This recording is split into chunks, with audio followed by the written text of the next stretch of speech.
Tim asks, is waitressing considered a dead-end job? Well, it really depends what your perspective is and what you believe dead-end means. In my opinion, dead-end means that there's no growth and you're limited on what you can make. So if you're a waitress in a 5-star restaurant, you can make more money than some people do in corporate America.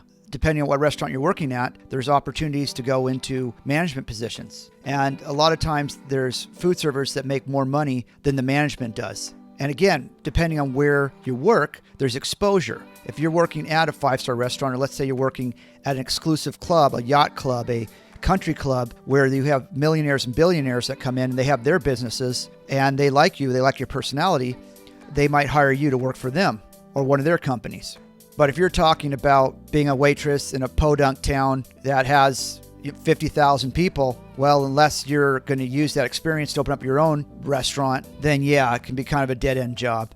Food servers make their money off of tips. And so obviously in the more expensive restaurants, the tips are higher. So you could work, I know for myself, when I was a food server, I didn't work at very good restaurants. I worked at 2-star restaurants and I worked my butt off and I was a great food server, but the tips weren't great because the cost of the food wasn't that high.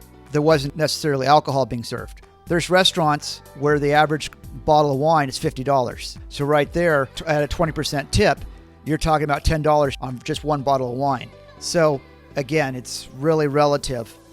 I'd really like to get more information on why you asked this question and if this is what you were thinking about as a career. I noticed you have a male name, but you asked about waitresses. You didn't ask about food serving in general. So I would be interested in finding out if you were asking for somebody else, or maybe I'm not sure if you're talking about for your child and you're trying to sell them on why this would not be a good industry for them to get into. Please feel free to send me a direct email to andrew@askasalesrecruiter.com. And if you find this information valuable, please subscribe to my channel and please refer it to other people. I'd really appreciate it. Thanks.